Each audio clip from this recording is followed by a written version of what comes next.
Hello and welcome to the Miko Bits Show. It's your way of keeping up with Bitcoin and blockchain. Now, we know keeping up can be pretty difficult, can be a struggle. I know a lot of people are losing sleep, and sometimes it feels like a full-time job. Well, it turns out it is my full-time job. I'm Miko. I'm with Gumi Cryptos Capital, which is a venture capital firm in Bitcoin and blockchain. And so we definitely have a team of professionals. We can keep you up to date, but even more important, we have the Miko Bits show, and that features some of the best minds in the industry. So today we have Feng from CoinFund, and we're really just going to have a little bit of a recap of the news of the day. We're going to be talking a little bit about sort of what's happening in the industry and some of the things that I think are exciting for this upcoming year. So anyhow, excited to have this conversation.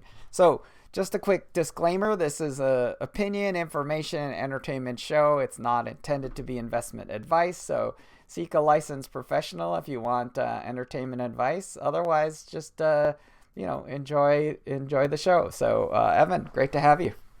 Great to be here, Miko. Thanks, and hi to your audience. Yeah, absolutely. So I guess the first segment that we like to talk about is sort of the news segment. So, one of the things that I've been seeing sort of in the news is this kind of very big time of change. So, one of the things that's interesting that we've seen recently is the Ethereum all-time highs. So I'd love to kind of get your thoughts about, the news and, what you feel like is happening in the current macro for cryptocurrency. Absolutely. Great place to start from the top down. I will just preface this and add on to the disclaimer that you had at the beginning of the show. These are just my opinions, not necessarily that of CoinFund or any associated investment vehicles. Mm-hmm. But as it relates to the Ethereum all-time high, I think I'm probably in the camp of folks that view this as something that was somewhat of an inevitability following what Bitcoin was able to do at the start of this year. Specifically, I think what has helped push ETH beyond the all-time high recently were a combination of factors, right? You have the progress that has been made with the ETH 2.0 deposit contract, as well as more recently, I think we're really starting to see the DeFi narrative catch hold. And I think there is, maybe relative to 2 or 3 months ago, a greater belief among both crypto native investors and maybe even kind of retail investors across all sizes and scales that the Ethereum story is something that could also capture some incremental mind share of dollars flowing in. So I think whereas maybe a year ago, most investors would have thought Bitcoin drove the majority of the new institutional inflows, I think now there's a growing expectation that for some smaller subsegment of new buyers of Bitcoin, there is some appeal to the story of a global, virtual machine or world computer, or however you want to think about the additional services and networks that are enabled by Ethereum, which, to be fair to the builders and entrepreneurs that we speak to, have been building over the past few years, especially through crypto winter. But I don't think that it has quite percolated up to mainstream kind of awareness, but that's starting to happen, which I think is a pretty exciting story for Ethereum as it catches up to some of the bullish price action that we've seen manifest in Bitcoin. Yeah, that's fantastic. So, one thing that'd be super helpful would be, if you could give a little bit of your background and also, some of the things that brought you to this space. So would love to hear a little bit about you. Sure thing, Miko. So, similar to some of the folks in crypto now, but I think a growing representation, I had a pretty traditional finance career before deciding to spend my full time and efforts within the world of crypto and digital assets. So I started off my finance career doing investment banking at Barclays, and then moved on over to what we call the buy side. So investing on behalf of institutional clients at a couple of large hedge funds. I was at Citadel and then Point72, both here in New York City, on teams that covered stocks within tech, media, and telecom. And it was there that I gained the experience and formal training in learning how to evaluate the future earnings potential of stocks that I covered. And what is really interesting is that, as an aside, now I'm finding more and more that some of those skills are becoming increasingly applicable on a fundamental basis, given the value capture mechanisms of crypto have continued to evolve.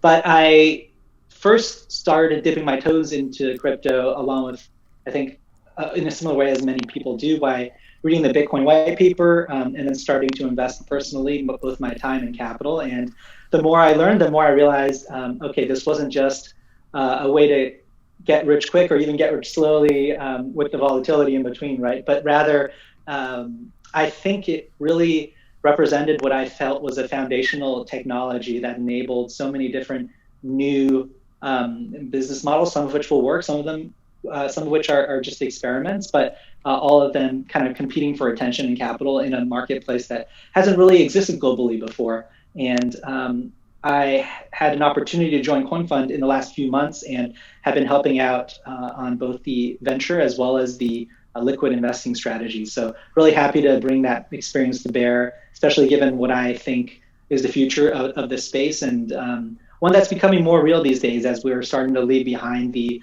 era of ICO scams and some of the more, I think, kind of Wild West style misinformation is getting replaced by real kind of traction that we can measure with how adoption is progressing for a lot of these different projects, but even on the regulatory side as well, which is an important consideration in our space given how nascent it is. Great. Yeah. So I think one of the exciting things to hear from you about is sort of more like fundamental analysis, right? So that to me is exciting because, it's stuff that I think is largely a gap in our relatively speculative space. So I think, obviously fundamentals matter a lot. So, one of the things that's very interesting in the news that I would love to have you comment on is, very recently we saw a very fast run up in a public equity of Gamestop. So, Gamestop, to me, one of the things that makes me a little nervous to see that is that, there does seem to be a little bit less fundamentals there, in my opinion. And I think the thing that becomes interesting is almost kind of like this Robin Hood investor thesis, right? Where there's a lot of kind of retail sort of maybe aping in, or, I don't know exactly because I haven't had a chance to deconstruct the, liquidity flows into something like that. But it did catch my eye. It seems to have been quite a ridiculous ascent. So I'd love to hear your views on that and, try to understand how you see this broadly. Yeah, so I'm not fully up to speed on all the intricacies of GameStop, meaning I don't cover them from a fundamentals basis, but I have been reading some of the headlines and the articles associated with that. And I agree. I think what we've seen in price action, I'm sure a lot of people have drawn similar parallels to what happened with Tesla, where in some cases, the retail crowd was earlier to, or maybe the retail crowd has always believed in the story, but only recently through the maybe idle additional time afforded by kind of retail investors trading the personal accounts at home during the COVID lockdown. I think there have been, increased opportunities for them to perhaps follow a very momentum kind of driven style of investing, and in a way that for some of these less liquid names prior to the recent moves for GameStop, you actually did see that based on perhaps where short interest was and the fact that liquidity is still quite thin, that the institutional investors that were in stock like GameStop may have been more short than net long, and as such, were actually from a structural and risk management perspective forced to perhaps cover some of their shorts as a result of this retail inflow that wasn't necessarily anticipated, right? Because institutional investors at traditional hedge funds, like I mentioned, where I used to work, I think have pretty specific risk tolerances, but also in their minds a view on how stock is supposed to trade. So for a stock like GameStop, that might be based on sales or profitability estimates or even store openings and closures. But I feel that for some of the retail crowd, by choosing to maybe focus on other measures like the comparison that some of the activist investors in GameStop have made to being like an Amazon style business model in the future, I think is in some ways a greater level of trust in stories as opposed to fundamental metrics, but that cuts both ways, right? It's been good for the retail longs that have been able to benefit from the price appreciation partly as a result of the short squeeze that I mentioned earlier. But at the same time, I think for every story like GameStop where retail, sort of the retail David beats back the institutional Goliath, there are plenty of stories that don't get reported as much where, perhaps they bought some of these stocks that changed their names in 2018 and 17 to include blockchain and, went up and then sold off, or even what we saw with, I believe, Kodak, right? Looking Yeah. for, or using a different story to try to get new interest, including, I would guess, more retail than institutional interest related to, I think, manufacturing. Was it PP&E or maybe like vaccine related, pivots, which I assume a traditional equities research analyst that covers pharmaceuticals would have realized there was really no way, Kodak could do something like that, even with then President Trump's support from the top down. It's just impossible to retool a business that quickly. So, long story short, I think, GameStop is interesting, but personally, maybe I'm too risk averse. Those just feel like coin flips, maybe biased one way or the other based on how you feel your read is of momentum, but the music can stop as quickly as it starts. So I personally am sort of cautious around those dynamics. But as I mentioned at the beginning, I don't know, GameStop's fundamentals.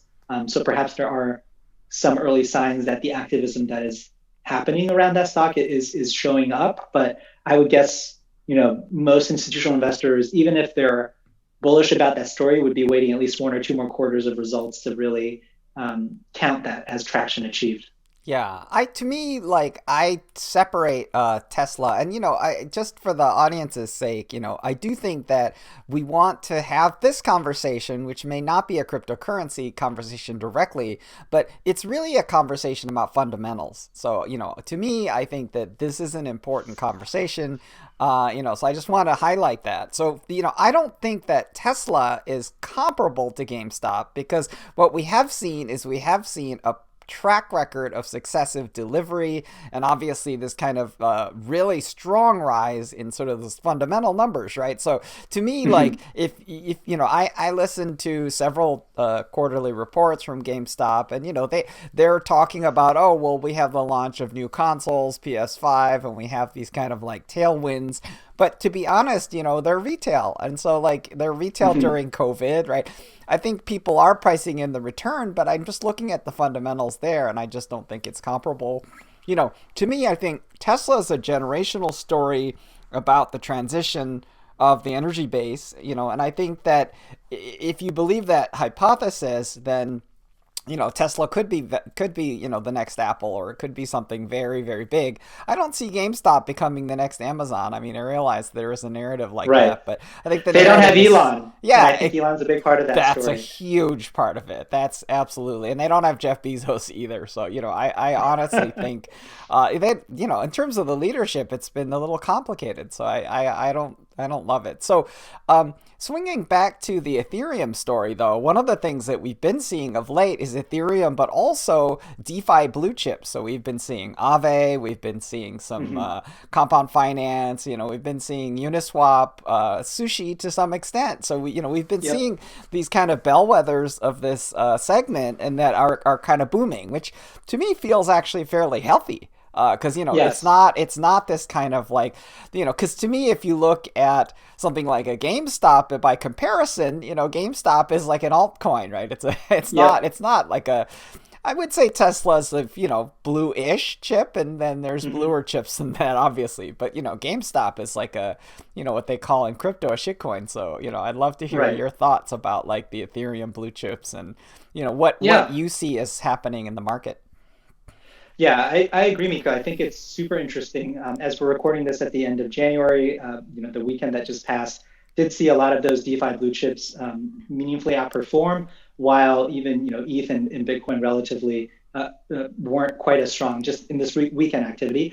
And I think it was actually something we as a team were even discussing this morning, where it feels like there's now a growing kind of market realization price wise of kind of the projects that do have potentially relatively stronger value capture from a fundamental basis, right? I think it is interesting, and I mentioned this during my intro, that there are now protocols, whether they have the expectation of a future fee switch like Uniswap, or with Sushi having actually kind of flipped that on as part of the fork or right after, where the activity that's working through, or the volumes that take place on some of these decentralized exchanges, actually can go to some portion of that value can go to the token holders in the form of support for the governance token and an accrual of value, whether that's a buy and burn or some other kind of value return mechanism in the future. And this is something that's fascinating, because a year or two ago, I would have thought it was a little preposterous that one could trust a protocol to do something like that, which is historically needed legal support, organizational support, and the presence of a company as well as regulators to make that happen in a way that was reliable for purchasers or I guess ultimately parties to these types of arrangements. But to see that happen in DeFi makes a lot of sense, and I think that's part of the value change that has resulted in price discovery to the upside. But I think another part of that has actually just been the the growing awareness of DeFi, separate from the volumes themselves. So maybe even a look forward. If we think about it from a relative stocks perspective, I think both numbers like fundamental earnings estimates are going up, but also this idea of the multiple that you would put on the earnings in the near period, because I think we are essentially climbing the wall of worry for DeFi, similar to how Bitcoin has been continuing to climb the wall of worry as it defeats or pushes back against some of the bearish scenarios through just the ongoing Lindy effect, et cetera. But DeFi is now doing that themselves, because I think we have now grown past the maybe what I would think is like the hangover period of DeFi, which after the summer and all the food coins, most of them have shed a lot of their total value locked, and a lot of their users, and a lot of the momentum of the communities that have seen their bags kind of round trip perhaps the prices that they were able to achieve. But then that relative to that, we're seeing the separation of some of these blue chips, as you mentioned, Miko, reaching all-time highs both on a US dollar and versus a Bitcoin basis, which is extremely encouraging to see for sure. Yeah, so, from for the audience's sake, there's a couple of very important keywords that kind of popped up. So, one of them, of course, is the word protocol. So, I think protocol is a really important word, and it comes from, if you go all the way back, the notion of a protocol is really just an agreement to do something a certain way. Right. So I think that's all a protocol is. Obviously, when we talk about decentralized protocols like Bitcoin, we are really borrowing heavily from the usage of the word protocol in terms of internet protocols. So internet protocols like TCP/IP or internet protocol, things like HTTP, which carries the World Wide Web, they're just agreements. Now, a lot of the protocols are agreements effectively between computers, and they have to do with things like data formats, etc. In the case of Bitcoin, there is a protocol that helps the network establish consensus, right? So it helps the network establish, what is reality, right? So the thing that popped up also in the conversation is governance. So the thing that's interesting about governance is governance really has to do with the parts of the protocol that can't be automated, right? And so really governance has to do with things like software updates. So that's a really big deal, right? Because people think software updates may or may not be that big of a deal, and when you think about getting updates on your phone with mobile apps, sometimes the updates don't change very much. But when you're talking about updates that have to do with the flow of incentives and money and things like that, governance becomes a very hot topic. So swinging back towards fundamental analysis, I'd love to kind of have your view about whether there is an emerging model, because I think you alluded to something like a price to earnings ratio, which exists and is very popular in the public equities market. So the question becomes, is there an equivalent set of core metrics that you study in the blockchain and DeFi space to understand the value of a protocol or a network? Yeah, great question. And I think the short answer is yes. There is, I believe, an emerging consensus among full-time as well as part-time, retail institutional investors that have started to deploy capital with some of these projects that we mentioned earlier, and the tokens that are, governance tokens of those projects. So I think some metrics that a lot of people, including ourselves, look at would be, total value locked as a very rough proxy for sort of like the balance sheet of a protocol. If we want to analogize this back to the equities and company-based world, whereas something that is more like akin to revenue would be the GMV or the flows that happen on a protocol. Specifically, we can take a DEX example like Uniswap or Sushi. Maybe you're looking at that on an annualized So basis for the based audience, on, GMV, yes, and how do you unpack sorry, that? that's just kind of gross merchandise volume. Yep. It's an acronym from the e-commerce days, but you can just think of it like the total volume that is traded on, these are decentralized exchanges that we're talking about. So really just a proxy for how busy and how active users are utilizing that platform. So whenever user A and user B end up kind of making trades or I guess leveraging the utility of that DEX by going to the liquidity pools at different times, that sort of counts toward the summation across a time period. So we might look at something like a trailing kind of weekly or a 30-day number annualized for how the volumes on those exchanges have trended, similar to how you might even be looking for similar metrics for Coinbase, or how an investor for Coinbase might be looking to value that rumored equity, as they've announced they've filed privately for their equity to go public at some point in the future.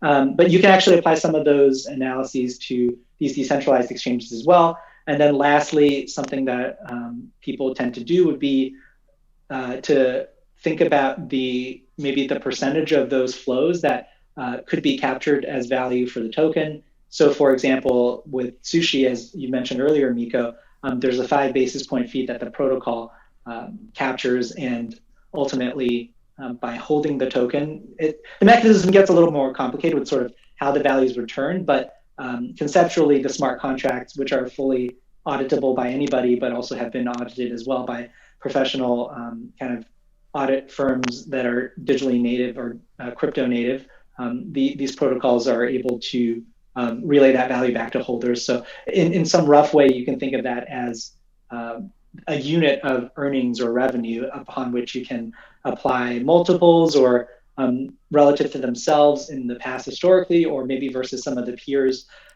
Although, the caveat being, it's still so early in a lot of these experimental projects and protocols that making everything apples to apples is actually quite tricky. Some don't have their fee toggles turned on. Some have different emission mechanisms. So the token supplies could be more volatile in one place going into the future than another. So I think that's where active managers like CoinFund and Gumi and folks that kind of spend all day looking at this stuff are able to make a bit of a case for one or the other. But it does require a bit more work than just sort of looking at the charts on DeFi Pulse. But that's all obviously a good start to the fundamental analysis. Yeah, I agree with this general mindset, and I'm very much kind of in the mood of fundamentals. I love the maturation of the industry and the movement of kind of primary metrics and more sophisticated measures because it's rewarding.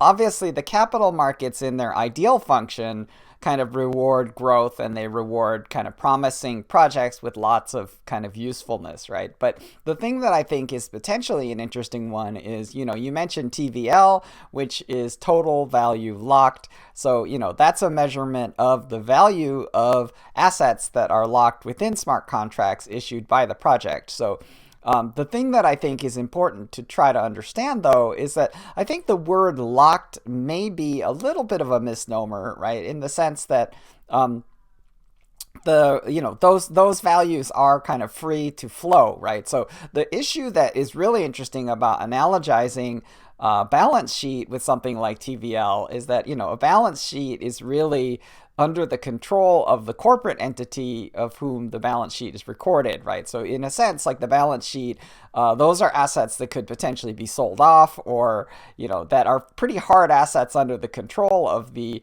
entity. Whereas I think in the case of TVL, TVL is actually it's a little different, right? So I think it's clearly analogous, but I think it's also complex to equate, and I think there can be pitfalls. Definitely. That's a really important clarification. I'm glad you brought that up, Miko. And it's one of the many examples where I think we as humans do tend to look for patterns in the unfamiliar of what we're used to that is familiar to us. And that sort of nuance there is a really good example of why that's the case, right? I think crypto in general has always tended to feel in some ways similar to what we know, but in others like very radically different, which is the point about point of control here. So absolutely. Yeah, so CoinFund has had really blockbuster performance. So, congratulations for that, and you have a terrific Thanks. team, wonderful team members, very smart methodology. So, what would you characterize as sort of what's your secret? Yeah, I think the secret is just, as you mentioned, having a good team.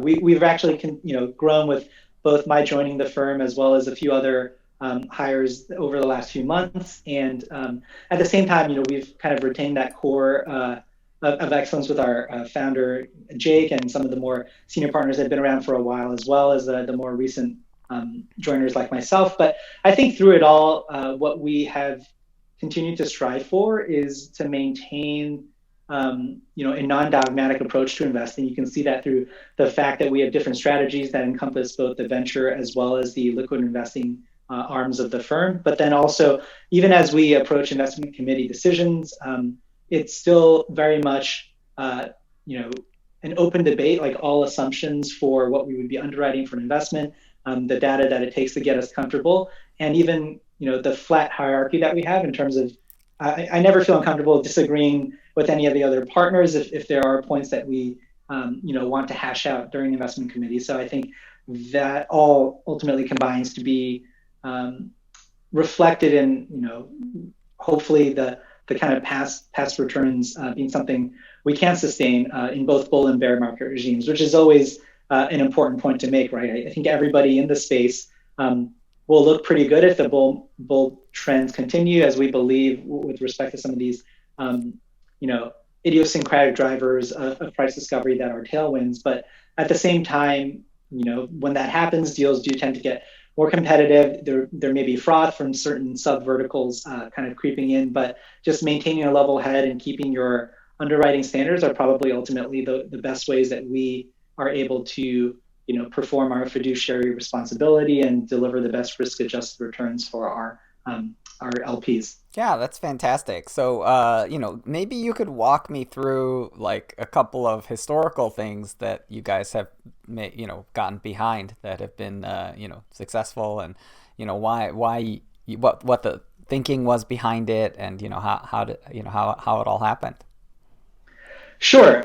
So I have been at CoinFund since the beginning of September, so it's been a little over 4 months. Of the deals that we have announced since I started, I think one where I did some work and I think we're especially happy about is our involvement with Rarible, where we had announced that we were kind of involved. Well, we led their pre-seed investment and have been very active with that team as they've launched their token. And we continue to feel that the NFT vertical is an area where we do differentiate ourselves with our thought leadership.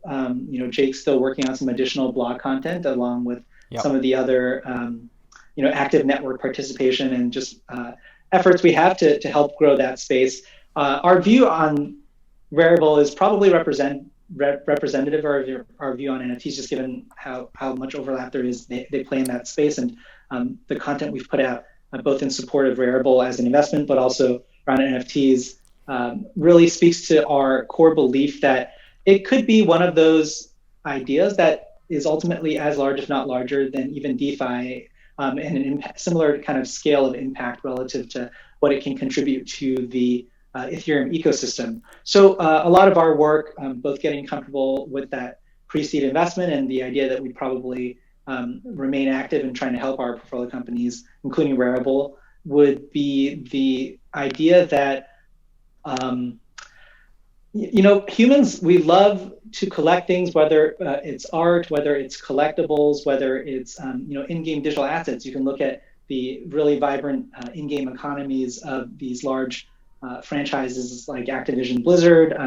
They have a lot of different games where you can historically you might have been able to buy loot boxes, or more recently battle passes, but these are ultimately for cosmetics that have no impact on the balance of the game, and yet we as humans enjoy opportunities to look different from our friends or to collect things that are limited in supply. And I think this is now starting to translate over to assets that are becoming natively digital and can attest to provenance and even past kind of holdership. You can kind of see who owned this before you if you purchased an NFT in the secondary market. And I think it's still very early days, and some of the other support services that we believe will further help the growth of the non-fungible token ecosystem, such as better transparency on historical price or ways to value some of these, given they are less fungible than something more homogeneous like one Bitcoin versus another, putting aside UTXOs and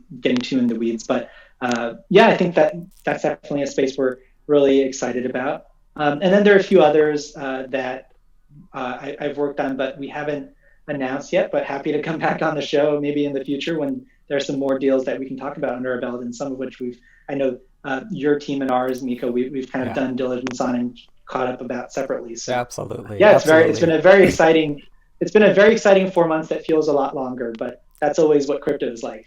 Yeah, so, we have actually our sister company, which is Gumi Games Corporation.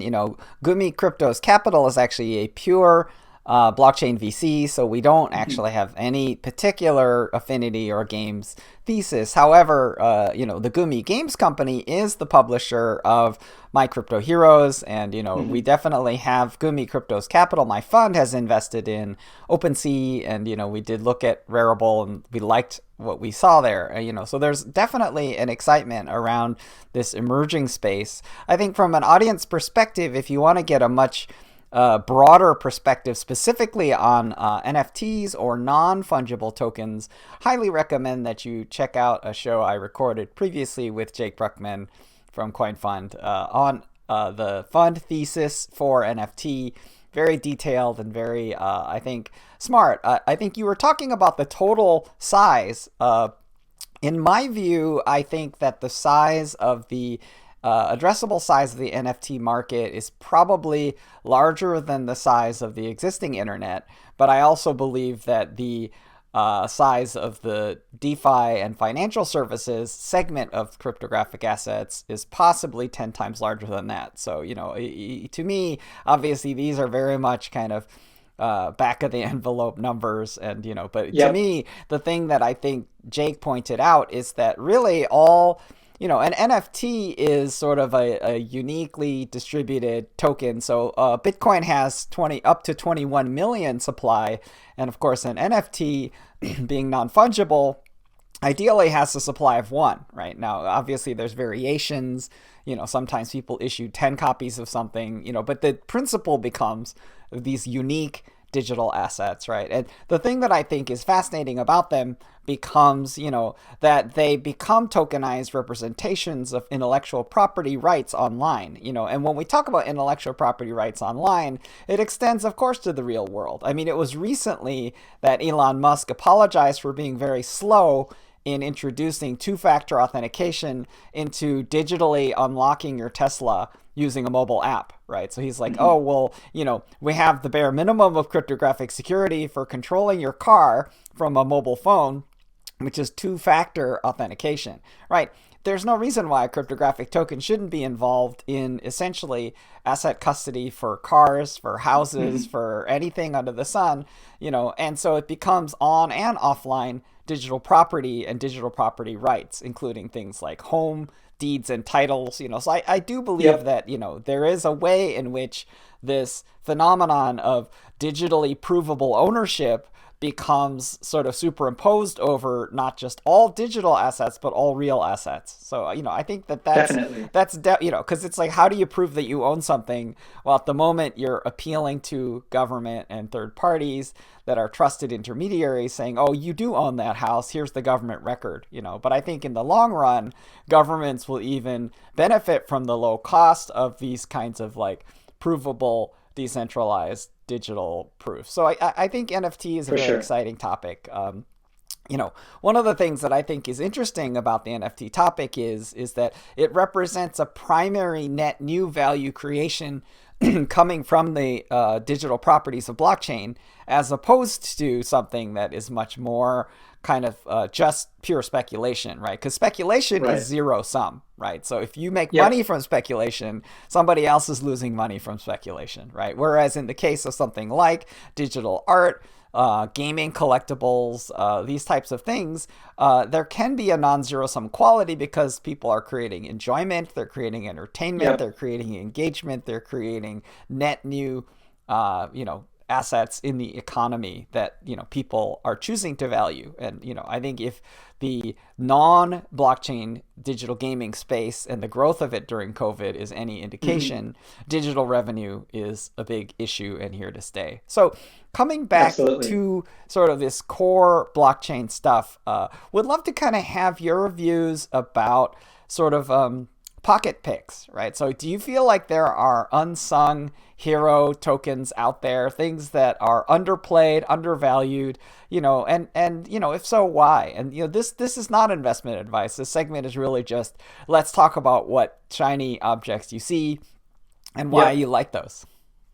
Yeah, so speaking personally, I think this is probably there's an area that I'm especially focused on, which is to your point about a related entity, the gaming side of things. So I've been a lifelong PC gamer, since I was quite young, and it's been remarkable to see how quickly that industry has matured, both from a software and a hardware perspective. This past few months, I actually had to. It was really hard to get a new video card for to upgrade my PC because the new NVIDIA 3080s were really out of stock, but I Yeah. managed to nab one to play some new Congrats. releases coming out. Thank you. But long story short, I think that blockchain enabled games are still an area that is very much under the radar for the most part because historically the gameplay loops have been very basic just because the technology has been very nascent, as well as the fact that there aren't as many projects that have the funding compared to like an Activision to hire the writers, the 3D modelers, et cetera, to make something like a Call of Duty, for example. Yep. But I think that's starting to change, and it's changing both in two ways, right? The first way is that I think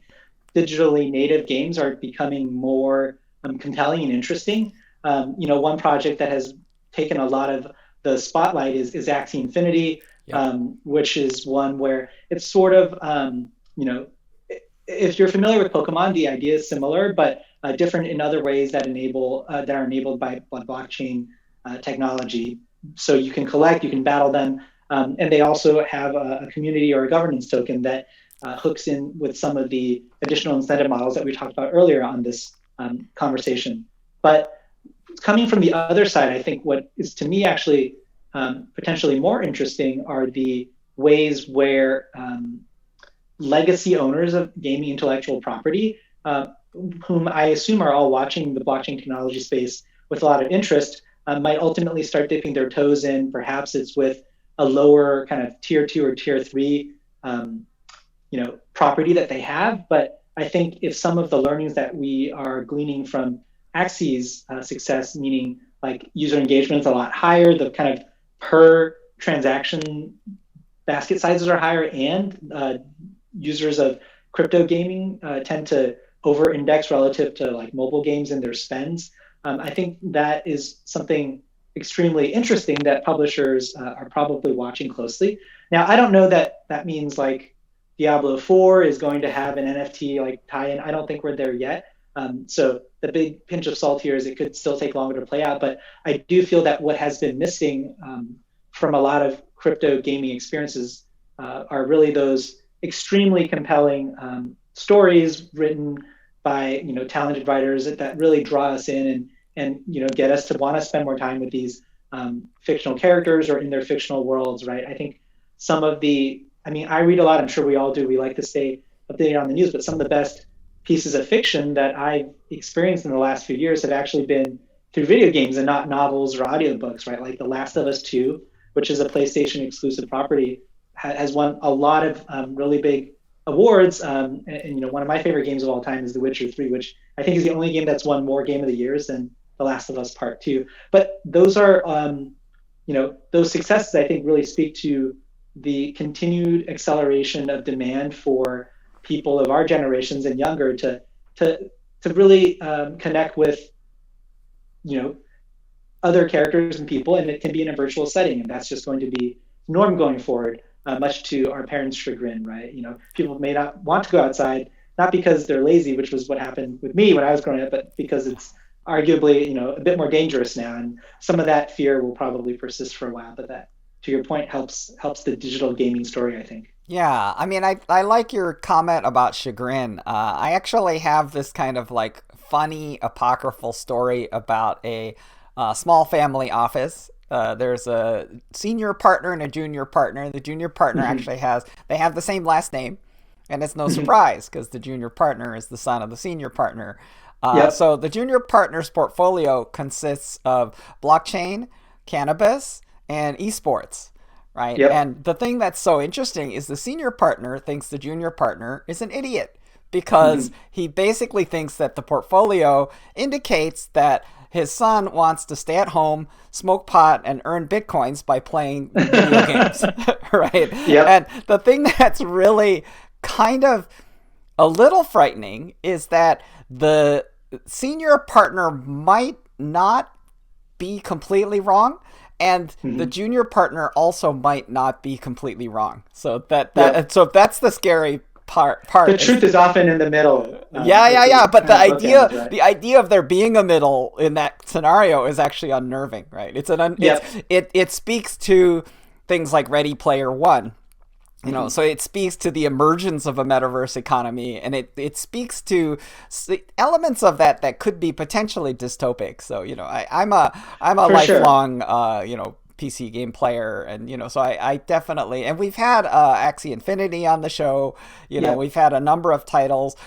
They're actually Samson Mao is working on Infinite Fleet, which is a triple A kind of massively, or maybe not massively, but more like multiplayer online real-time strategy type of game. And so I think there are definitely emerging titles. My thesis is that the bigger game companies are probably too complacent to embrace blockchain, with the possible exception. There's a couple of like fairly Epic, right? Big, obviously Epic.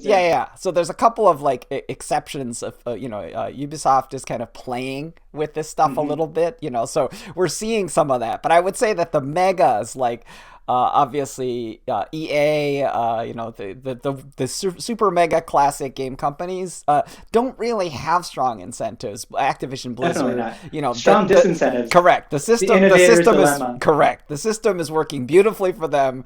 They're exploiting it very beautifully. Obviously Microsoft has suddenly become one of those as well. So these are very kind of big, complacent game companies, and they don't see what's coming down the pike. So I think that's what makes the startup crypto game developers so excited, because they know that the complacence of the large incumbents is working to their advantage. And I think now, even versus a few years ago, the new games that are coming out are having richer backstories. It's an area where one project that I was speaking with, the founder was telling me that they, for their game launch, I think they internally were writing, there was like a lore wiki that the team was working on that was like 500 pages backstory, which is very different than a lot of the games that have come out to date. But certainly one element that I think has been missing to really draw people into a fictional universe. Yeah, I think that what we're talking about is kind of long-term engagement, right? Because ultimately the generation of meaning and, enabling people to really kind of enter a truly alternate universe with all the full richness of the universe that we have. That is the Ready Player One metaverse scenario. We did also have a show with Animoca brands, as well as Mm-hmm. with Sandbox. So we've definitely been tracking That's the kind of great. emergence of some of these kind of prominent titles, as well as Splinterlands. And so, we continue to look into this space, particularly from sort of a thought leadership perspective. I do think that these are the thing that I think is important to understand for us is that we believe that the leading edge verticals will be financial services and to some Mm-hmm. extent gaming. Gaming being sort of a bleeding edge technology. You mentioned kind of the Nvidia cards, 3080, etc. And obviously consoles like PS5, like those are absolutely bleeding edge technologies.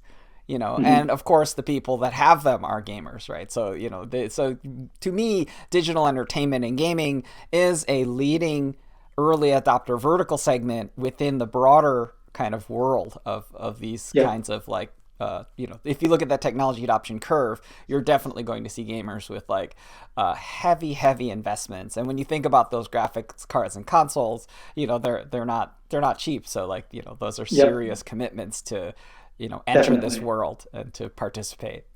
And to your one point that I think you mentioned that bears repeating is I am also hopeful that to avoid the dystopian future that gaming can potentially facilitate.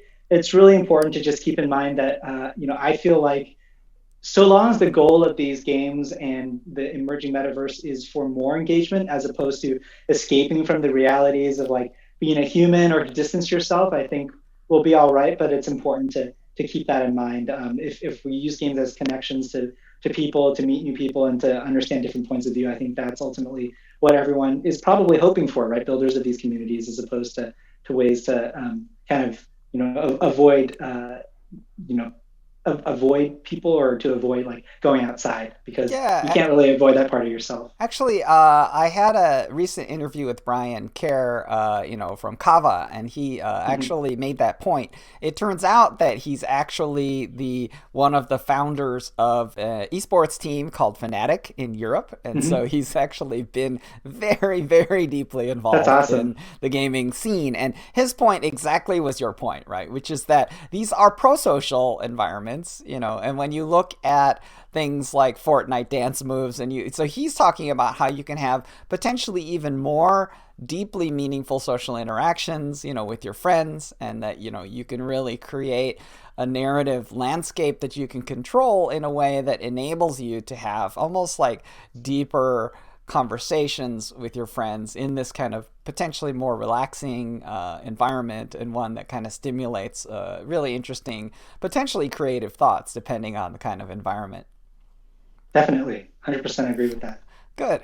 Well, so I think the thing that I think would be great to kind of close in on. So we're already kind of like tickling the corners of this, which is sort of the what I call the big idea segment, right? Which is, we mentioned Elon Musk, the big idea is really the transition of the planet to a sustainable mode with electricity, but also the transition off planet with something like SpaceX. So that is clearly a big idea. Wow. Other big Yeah. idea, other big ideas involve actually, I read the biography of Elon Musk, and one of the things it features in Hmm. college that Elon obsessively played a game called Civilizations, which I'm sure any gamer Yep. has the knowledge of. And the thing that's really ironic to me is that I think Elon is still playing Civilization in the Yeah, world, probably. and he's going for the space victory. Like the space victory is That's one of the hilarious. conditions where you get off planet, and then you join another game by the same publisher called Alpha Centauri, where you basically launch your civilization into I like space. It's a that. completely separate game title. But the point about the big idea is that, like, if you look at characters like Steve Jobs, he had a big idea about um, basically personal computing. So I guess what I'd love to kind of hear is like, what's your big idea? Obviously, we tickled it, but I'd love to kind of like go a little deeper, because the big ideas tend to be multi-decade, and they tend to follow these sort of really epic arcs of like the development of history. Yeah, I mean, I guess there are plenty of big ideas that I believe in. The space flight and kind of colonization, I think, is something that is, in some ways, a manifest destiny of the human condition. But putting aside the colonization at the expense of others' perspective. Mars is uninhabited so far as we know. So I think it'll be cool if we get there in the next couple of decades, ideally. But I think the big idea that I really am excited most about, and I think crypto economics does really enable, is this idea that we are moving to a world that is more like Ready Player One, but the metaverse inside of it. And specifically, I think to put the gaming aside, I think what is really interesting is that the new environments, the new technologies that enable, whether it's haptic feedback or real-time kind of interaction between more than just like tens of peoples, if we're able to get the simultaneous kind of sessions and sharding and instancing technology correct, I think all of that really enables us both to expand the scope of our experience and also just like you were saying, connecting with people beyond language barriers, beyond socioeconomic backgrounds. And I think that's very cool and something that should reduce a lot of the other, I guess, frictions that civilization has had to bear to date, right? Whether, like, if you think about even Guns, Germs, and Steel in that context, yes.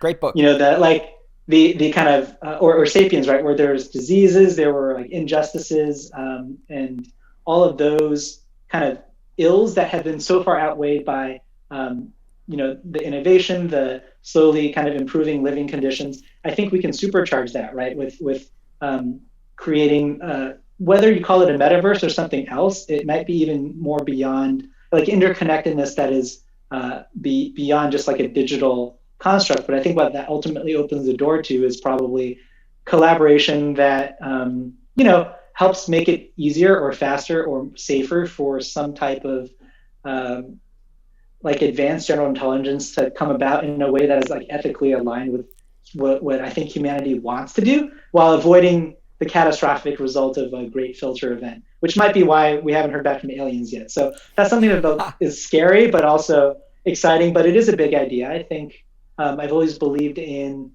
even after, like, I guess ever since reading The Future, I think it's called The Future is Near, which was, or The Singularity is Near, the Kurzweil book. Yes. Like, I don't think we'll get there quite as quickly. Yes. No, I think he's off by a bunch of things, but I think the idea seems inevitable that we will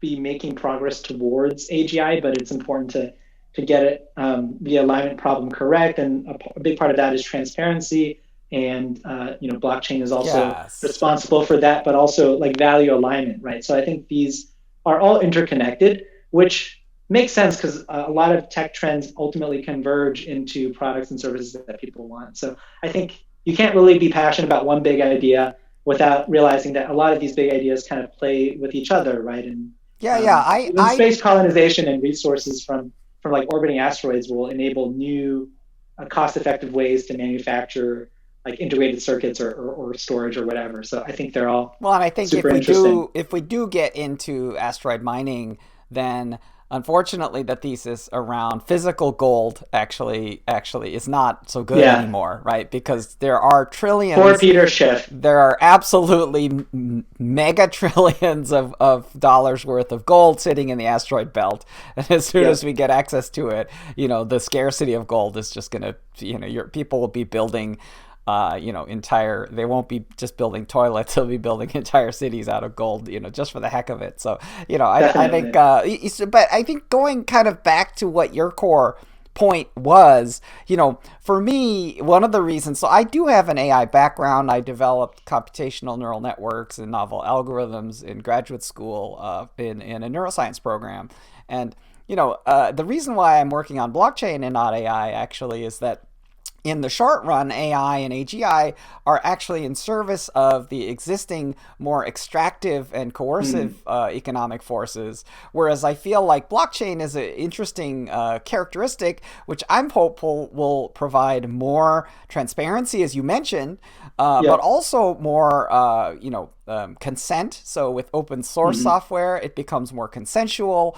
Ideally, because of the lowered cost, it becomes more inclusive as well as more fair, and it also becomes more innovative, right? Because as you lower the cost of entry into a system, you basically increase the rate of innovation on top of the system. So I would say that as a platform for, being more transparent, inclusive, and, innovative, I think that blockchain has the promise. I do think that in the long run, we will see advancements in artificial intelligence, but I think that they have to be based on kind of a core set of ethics so that we don't get into the kinds of dystopian scenarios that we do see in science fiction. So, Absolutely. yeah, this has been, really exciting and a very rollicking conversation.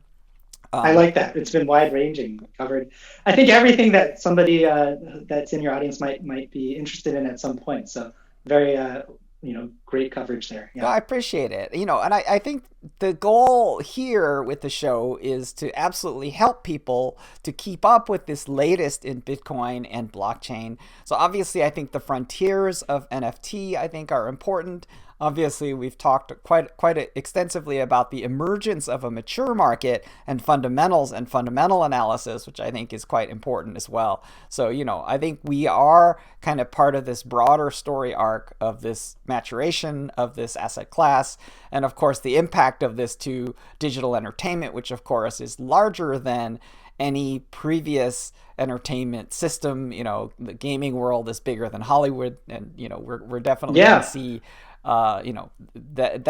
that's been a generational change, and we're probably going to see that continue. Obviously, COVID has been very friendly to digital entertainment, so Yeah. we'll probably And really continue to see killed that. killed the theater exhibitors, unfortunately, right now. Everything's day and date. But that is unfortunately the price of progress that ultimately is a net benefit in terms of the new value and consumer surplus that's released by these new scaling solutions and technologies. Yeah, and I think that the kind of closing note is really around the shift towards digital and digital revenue. And obviously, digital currency becomes sort of the heartbeat of these emergent systems. So, we're definitely going to see, I think, a bright future for this whole space. And of course, a bright future for you and your team at CoinFund. So really appreciate you hanging out at the Miko Bits show, and we'll have this out sometime this week. Thanks so much, Miko. It was a pleasure to be on, and really appreciate the opportunity to chat with you and your audience. Oh, fantastic! Thanks very much. Thanks.